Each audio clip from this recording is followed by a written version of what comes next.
This knockout conference will now is- be recorded. Oh, okay. It's Never mind. recording. Okay, Okay. we're good. Can you guys We're hear good. me? Just a FYI, whoever opens the meeting is the one who has the recording until it's turned over to another organizer. Okey doke. Okay, if you need anything more, just let me know.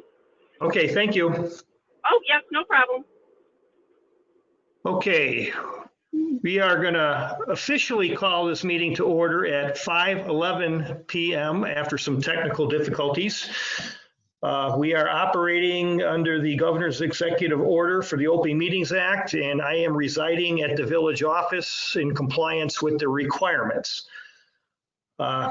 So basically, we've got Mike McKinnon, Chair, Jeremy Graham, Trustee, Chad Insko, Director of Public Works, Jimmy Johnson, Supervisor of Streets, Sally Bennett, Treasurer, and Mary Gaziano, Village Attorney on the call. Does anybody have a conflict of interest? Any changes to the agenda? Do we have a motion to approve the agenda? I will make the motion to approve the agenda. Mike McKinnon will second. Those in favor, Jeremy? Aye. Mike McKinnon votes yes. Looking for a motion to approve the Public Works minutes of October the 5th. I will make a motion to approve those minutes. Jeremy Graham. Mike McKinnon will second. Did anybody have the opportunity to view the minutes, identify any corrections, errors, omissions? I just saw one that I think on number 15 on the second line, at the very end of the sentence, I think it's meant to be that nothing formally instead of formerly has been confirmed.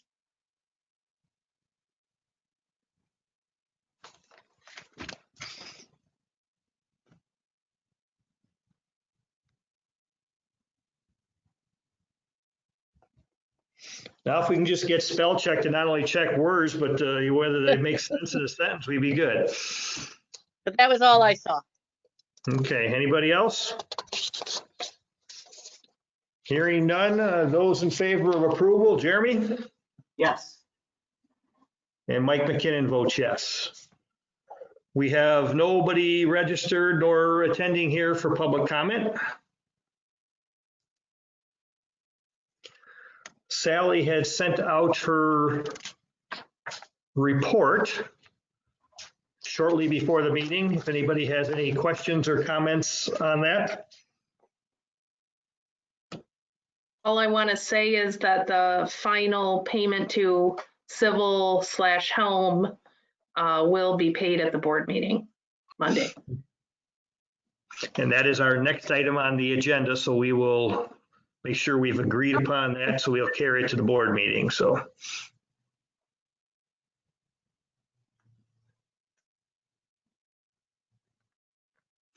Okay, the next item is the 2000 Street project and final payment. We've got all the paperwork from Fair Graham in Civil, and we will be, they are looking for a payment, final payment in the amount of $15,058.07.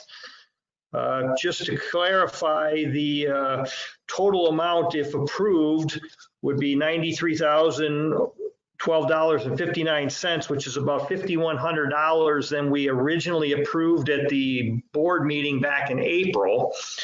The reason for that extended amount is because of the favorable rates that we had with Civil on this project. Some issues had to be resolved that we were able to add on to that project. In particular, there was some work done around the scoop where they were redoing the sidewalks, and Public Works took the opportunity to do some street repairs, some stormwater repairs and so forth in that area. We also had a little bit of work on Good Lane to take care of, and then we had just a little bit more materials than originally budgeted for the fog sealing. So Chad, anything to add, or does that pretty much cover it? That covers it. Just the small adder, we did in-house construction observation, so we did save, like you'll see on the construction report, about 1,100 less for engineering costs for construction engineering. And again, that was started out as a low number because we anticipated doing the majority of that. Fairgrounds dollars in that item are pretty much for this closeout type of work. So again, we took on most of that burden to save some money too, but no, the overage is as you described it. Okay, so I would like to get a motion for recommending for board approval of $15,058.07 for a final pay request to civil constructors from account number 01-42-514. I will make that motion. Jeremy Graham. And Mike McKinnon will second. Anybody else have any questions, comments? Okay, those in favor, Jeremy? Yes. And Mike McKinnon will vote yes, so that'll carry, and we will recommend for board approval as an action item at next week's board meeting. Item number 9 is the Crossroad Church, and I guess what's the correct terminology of that? Not a lien release, but what's the correct terminology? Of the release of their bond. Yes, thank you. They did a subdivision bond.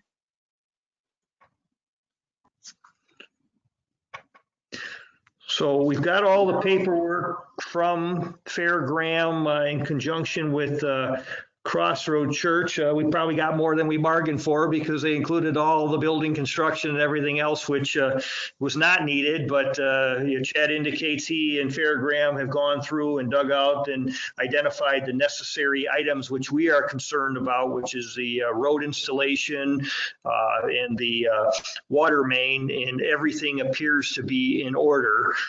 Now, if I understand that correctly, there will still be the remaining, 10 or 15% that will, 10% that will remain in effect through April? I believe that's correct.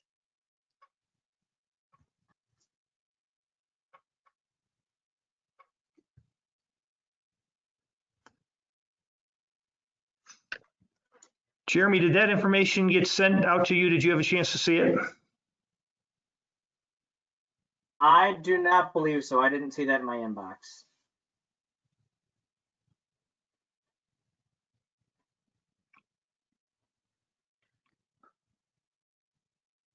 Well, I should have probably sent it to you because it's hard to ask for you to make a motion on something that you haven't seen. But obviously, I have seen it. Attorney Gaziano has seen it. Chad has seen it. So I'm still going to solicit a recommendation. And obviously, before it gets final board approval, you'll have an opportunity to see all the necessary paperwork. But I'd like to call for a motion. In fact, to make it easy, I'll make the motion that we recommend for board approval the release of the bond to Crossroads Church, retaining 10% of it as per our ordinance that will hold through the 1-year time frame, which is approximately April, and all the appropriate paperwork has been on file. I will second that. Jeremy Graham. Mary, do you got any comments, or are you comfortable with all the documents as you have seen? Yes.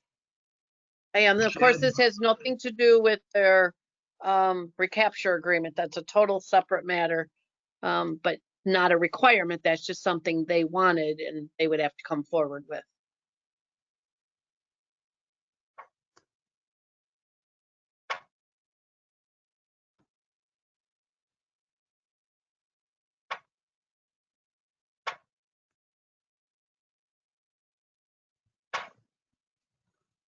And again, this will be a recommendation for board approval. And so any other comments, questions from anyone? Okay, those in favor, Jeremy? Yes. And Mike McKinnon will vote yes. And as we go through these, if we're not prepared to discuss them, that's fine. If we have information, we'll go forward. So Chad, do we have anything new on the Rock River Water Reclamation IGA number 2? We do not. And again, their attorney is running for office with the election tomorrow. So we kind of understood that they had some things in front of them. We didn't expect to hear much till probably after the election. Not a problem. And I can also tell you that I saw Attorney Jay Hanley at court on something totally unrelated. This was now about a week and a half ago.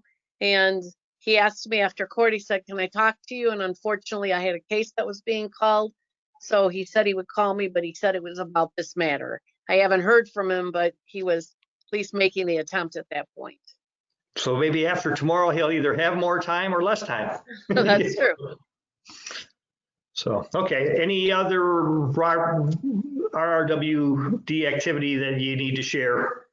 Well, just as I've made the full board aware and the committee that the large scale project of the demolition of the wastewater treatment plant and adjacent structures and buildings is basically complete. They're at that point in the project where they're doing punch list with the contractor, but that's been a long, arduous process. A lot of shared space down in our grounds this year, but the contractor is off premise and it's down to just the loose ends type things of patching grass and filling in low spots of dirt and things like that as Mother Nature allows. But just for the benefit of the committee and the IGA, we did not have a direct cost with that. It was right around $1 million project that the district absorbed.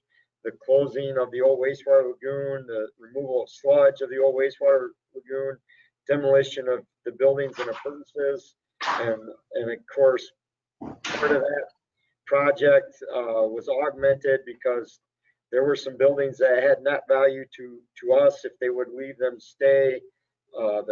That's going to get cleaned up in the amendment, but at this point, the buildings and structures that had value to us stayed, and we've begun cleaning them and putting them into use for our storage and space that we desperately needed. So that was a hidden project that the community couldn't really see because it was all down at the public grounds, but it is coming to closure as we speak. Did we get the electrical run out there already for those buildings? We are probably 80% done. The contractor, once we got board approval for the spending, we do have the wire to the ComEd pole. ComEd put their meter in. A separate crew has to come land that wire, and then we have to do our final landing. But like I say, we're 80% complete, and we do expect that within the next 2 weeks that we get everything powered up and light sources and capability of using the fixtures that exist and everything will be back. So it's underway. It's happening. Progress is being made. Thank you for the update. Anything to report out on hail damage and related activity? Yeah, the new appraiser came through and then he quickly went on vacation. So there was quite the delay from our last meeting. I was just on the phone Friday and again this late afternoon with our insurance folks, CCMSI or Illinois Municipal League Risk Management. We are making headway. The loose numbers are the original assessment was about 56,000. Right now we're closer to 200,000 in damages.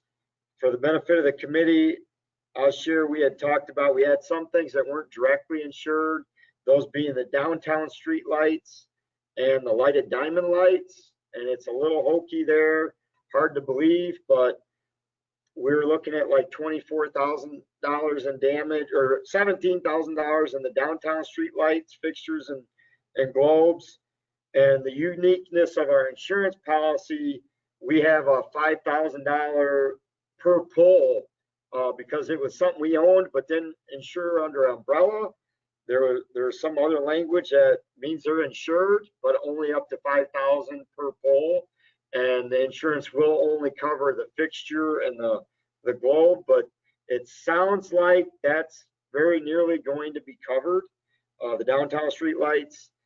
Unfortunately, the lighted diamond comes in at about $42,000 in damage due to just the sheer age, but they will prorate the insurance on that. So we may not get all of those lights replaced and updated to LED unless we kick in some money, but we're working on that. And then of course, way more building coverage is coming in. We are having the discrepancy conversations began today with so many of our buildings are steel. So the insurance carrier versus it as some of that's cosmetic damage and they don't really cover cosmetic damage. But I do have a few buildings with known leaks that did not leak before the hailstorm. So they're willing to negotiate with us, and it may mean that we get like a membrane cover in lieu of a steel replacement because of our construction style of old buildings that were added onto multiple times. There is some give and take on that, but to me, getting more close to that $200,000 price tag versus that 56 is way more reasonable. And we understand some of our public works buildings weren't new. So the work in progress is far advanced. Of course, this is probably going to roll on to the spring. We're going to try, if weather commits, to go ahead and get the asphalt shingle roofs, the well houses done, and the siding and Village Hall done yet this fiscal year. However, that steel and the membrane and more than likely our salt structure, that will probably carry over into next year. We are doing the behind the scenes talk with how we're going to budget.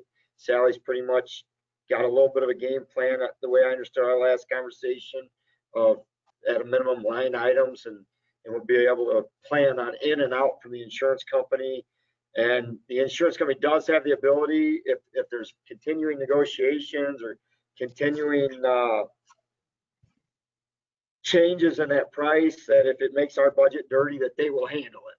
That it will not be money that comes to the village and then leaves the village. It'll be the contractor sends the bill to the insurance company pays. So we're doing all of that hard work, but it's starting to, as President Trump would say, turn the corner. Starting to fall into place. So that's where that is. It's ongoing, but it's going better. Okay, well, thank you for that update. I'm assuming we did not hear anything on the DCEO grant. We did not. And I spoke to Seth late last week, and he ratified that or confirmed that. No new news. Okay. Yeah, after our last meeting, we fully didn't expect to hear anything until probably the next budget year, but we'll just ask and move on. So any updates on your SCADA? Yes, we've received 100% of the hardware. Unfortunately, our SCADA man, our IT guy, was victim of COVID, so he was out of the loop for a couple weeks here, but he's back. He's off quarantine. We've ordered the final software component, and as soon as that is supplied, the hardware will go to Madison and the installation will commence, and we'll be able to do it together with no fear of COVID, hopefully. Okay, how about your water Can I meters? ask a question about the SCADA? Are there two PCs in the, because I thought Kelly just ordered another computer. No, she ordered software. That was a software purchase. Okay, I think she might have been a little confused by that because, At first it is something else, but it's software. okay. That's Is that all. what- and the software would have been ordered through Strand or through another company? Through the software integrators direct Wonderware. Wonderware is Okay. the technology we Okay. use. That's who does all of the software. It's very pricey. It's more expensive than the computer. But Usually it is. it was embedded in our original approval. Just like one of these, there's like 30 bucks worth of hardware in there and they charge you $900 for it. You know, it's Right. intellectual property rights and software. Okay, how about meters? Water meters, we're doing very well on the integration of the new system. Several of the hiccups that were expected in the office, inundated, of course, with the personnel changeover, and there will need to be training once we get a new person landed. Kelly and Diane are doing a good job of staying the course and weeding out some things. We had a few unfortunate circumstances that on the previous person's departure, there were a few tasks not completed, so it made some duplicate work for us and the office, but we worked through 99% of that. We're hard charging on the replacements. As we've shared with the committee and the board, there will be costs with new meters because our original system is aged out. The batteries are just failing at the same rate. As a matter of fact, we've had 2 residences that we got a work order, or 2 businesses that had 2 meters, and we got the work order for the 1 meter, and I didn't oversee it myself, and didn't catch that we were going there to do a service order, and we changed out 1 meter last month, and this month the other twin meter, they had the same lifespan, and it died this month, so we had to go back and do the second. So we've reprioritized ourselves internally to know that when we go to a multi-meter site to look into it and make sure the age of the meters, if they're like, that we get them changed out together. But it is very costly, so we're not going, we're only doing what's necessary, but through attrition, we'll probably see 12 to 20 a month here for foreseeable future.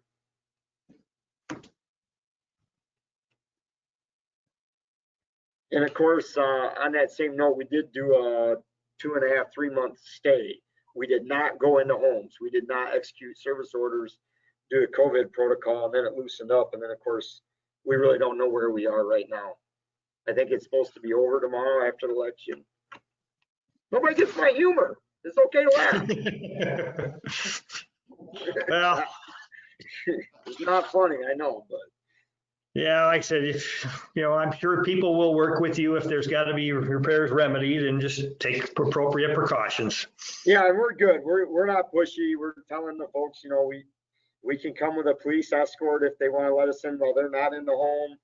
We have a 2-man crew if they don't want to be in the home, or we do the, absolutely gloves and face mask and distance. Yeah, So, like I say, we don't like going in the homes when there's not a pandemic. Okay, do you have a chance to make any progress with downtown business owners on snow removal? Well, what was asked, or what was presented at that discussion point, the last committee meeting, the mayor had the meeting with the owner of the Scoop, said we would discuss it. We discussed the option that one contractor had talked about, the plausibility of doing it, Mr. Frank DeRosa. I spoke with him the next day, only to find out that he had upgraded his equipment, thus adding more clientele, thus not having the opportunity or the time to present a quote to the business owners to do it.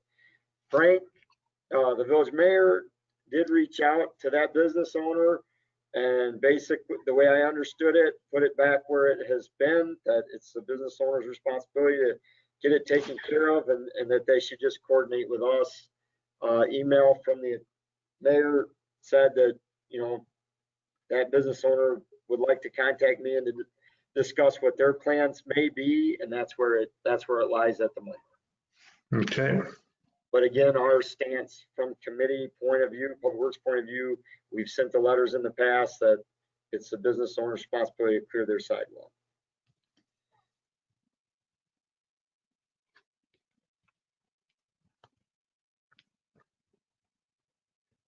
And obviously, it's their responsibility, but if they can try to hit a timetable where we can make life a little bit easier for them by getting it all in a couple little areas where we can scoop it up and get rid of it, and earlier in the day rather than later in the day, and that's really kind of where our involvement will be with them on that. So absolutely.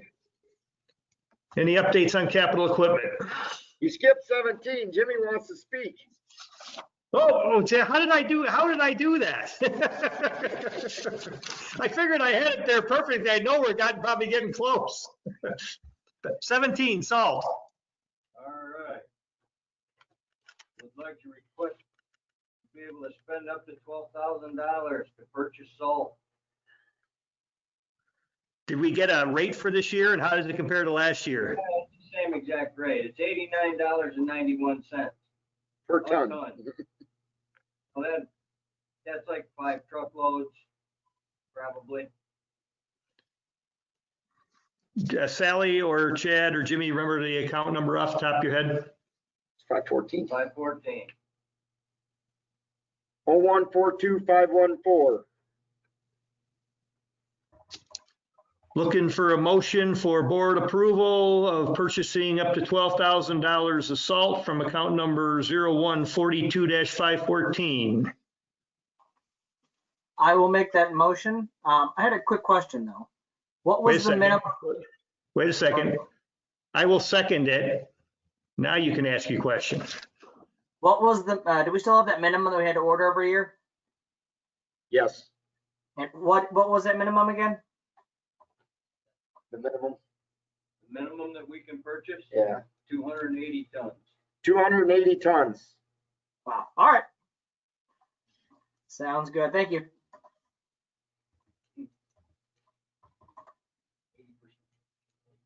What do you get, about 20, 22 tons per truckload? Yep.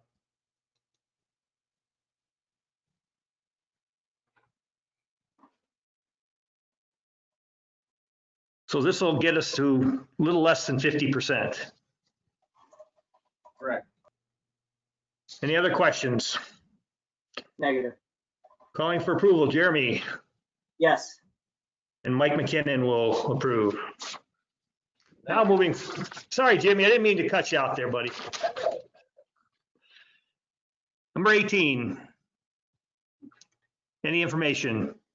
Just real quick, as we talked about, we went on a stay due to COVID-related reasons for budget management of not doing any of our vehicle replacements. Our priority vehicle is the 1-ton dump truck. As we've discussed at the last meeting, the budget appears as though it could manage this purchase. However, there's not a lot. The vendors are in the same boat. With COVID, they didn't make as many of the demo units, they call them, that are built kind of standard. We did find one up in Michigan. It ended up getting sold before we could bring it to committee. We do have a vendor looking, so we may or may not come back. I doubt we could get here before the next board meeting. Again, we do have a buyer for our equipment that we would release, our existing 1-ton dump. We have a really good price point for a purchaser, and the budget would be, as we see it, would be able to handle the purchase and the sale and stay within where everything's landed for the 2020 budget. But right now, we just can't find a truck at the price point. There's one size up. They're called the 450 and the 550. They're 2.5-ton trucks, but I think it prices us out of what is reasonable for what our need is. So we're working with our vendors to see if we can find them in the event to manage it in the 2020 budget, but it may just be a carryover, and we may just age out that truck. Okay. 2 quick questions on that. We need that truck, so we can't sell it now, correct? Correct. We couldn't sell that truck without having the replacement. Sounds good. That really it negates the second question, so we're good. All right. Okay, we got 2 parts to 19. You choose which one you want to take on first, either the evaluations or the probation. Well, just you and I had met in person, Mr. McKinnon, and this department's employee evaluations are complete, shy of the employee that's on probation, of which I plan to do an evaluation probation this week. And so I don't really have status to update tonight with that part of it, with part 2 of item 19. But you will have something for us in advance of the board meeting. Correct.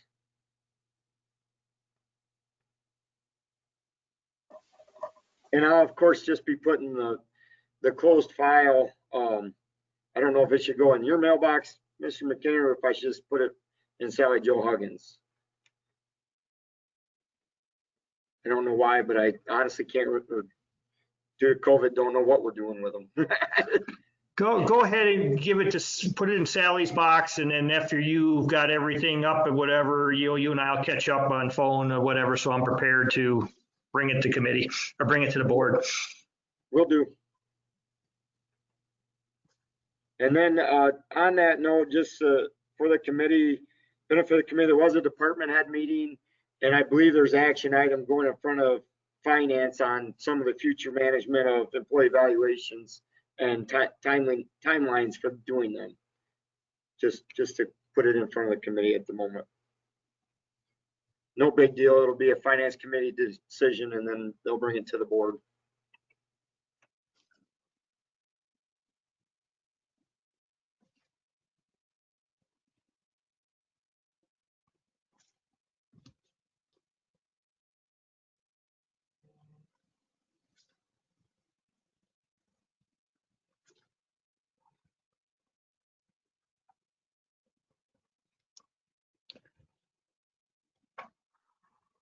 Okay, Mary, any updates on Highlands?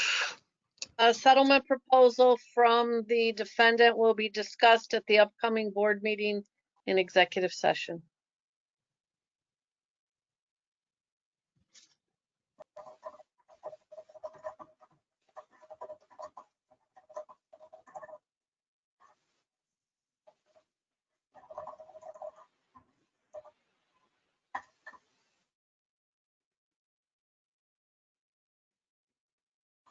So in other words, I shouldn't make any early plans for dinner shortly after the meeting, huh?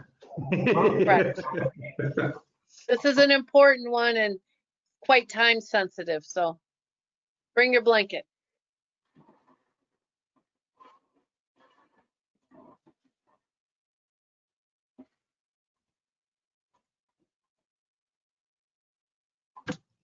Well, we're probably not in the time of year for retention pond issues, but any retention pond issues? No, we're very thankful that we're having a little bit more seasonable and routine year instead of the floods and the hurricanes that the rest of America's dealing with. Well, and if the snow season is easy on you guys, whatever, hopefully we'll have some time to try to put some of the draft text together that we talked about, and hopefully in advance of next season's retention issues.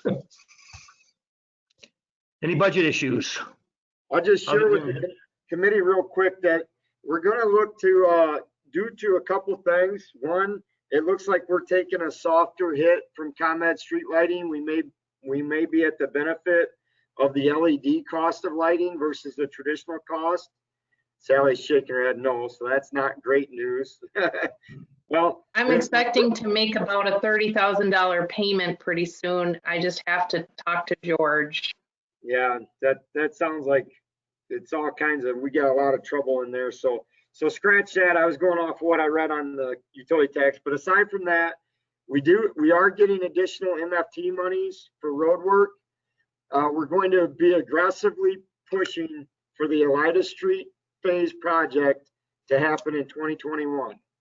So we're going to be looking at carryover from our unexpended MFT funds that we haven't spent for a couple of years.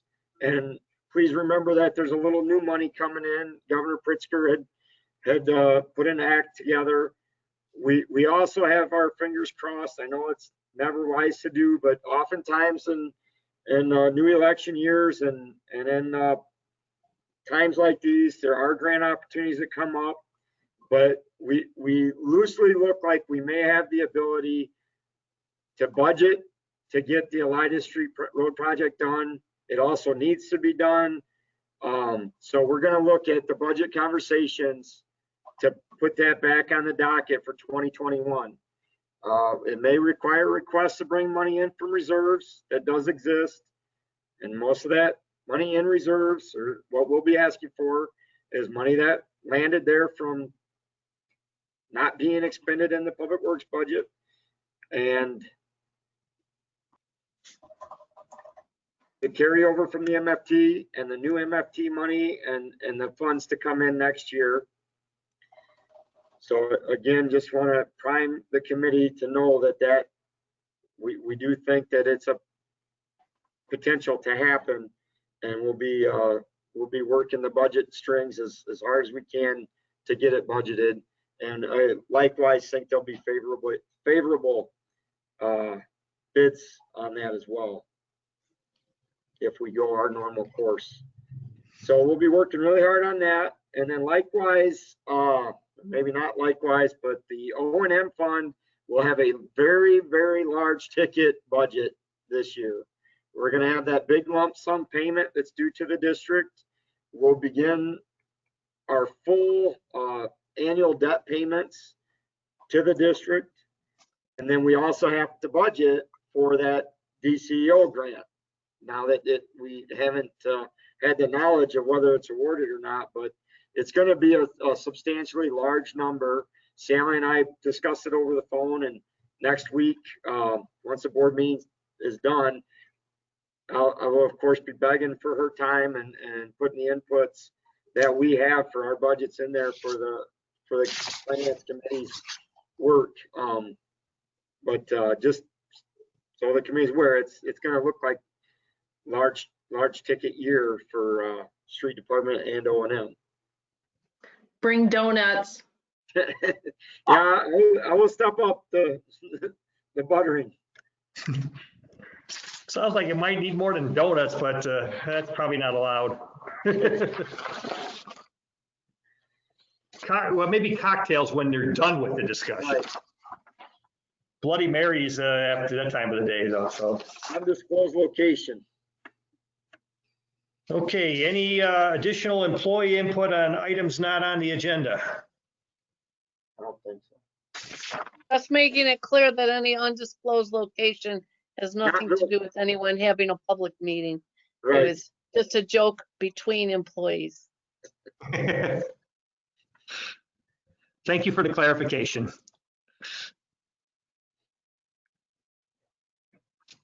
Any new business?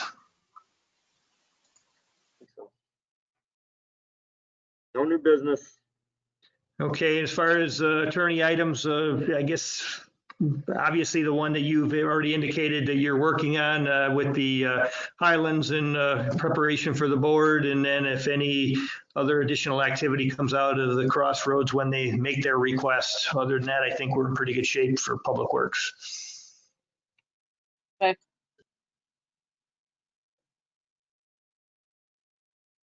And thank you for those efforts. Not a Any problem. other comments on anything on items 26 through 20 or 36? Only 26. Of course, if we don't make the purchase for vehicles this year, that, you know, we'll be leaning hard on the budget on the carryover, of course.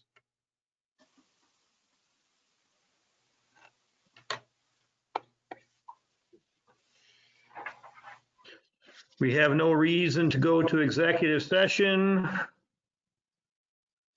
Next meeting.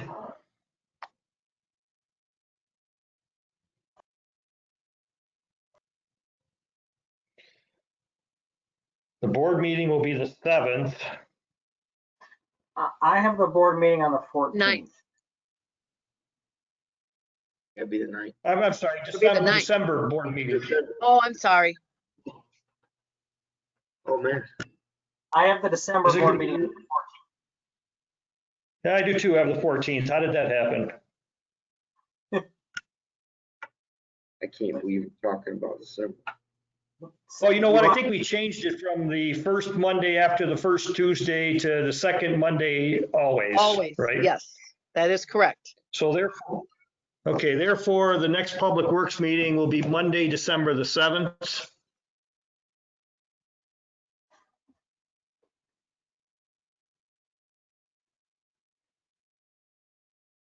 At 5 o'clock unless we advise otherwise. So even with our technical difficulties, I'll call this to adjournment at 5:51 if I can get a motion. I will make a motion to adjourn. And I will second that. So, Jeremy, Yes. yay or nay? Okay, Yes. thumbs up, I see. And I will vote yay. So we will call this meeting to adjournment at 5:51 PM. So everybody, thank you for your diligence and your efficiency, and we'll get this little technical glitch figured out for the next one. Okay, see you later. Have a nice Have a good day, evening. everybody. Here. Yep, bye now.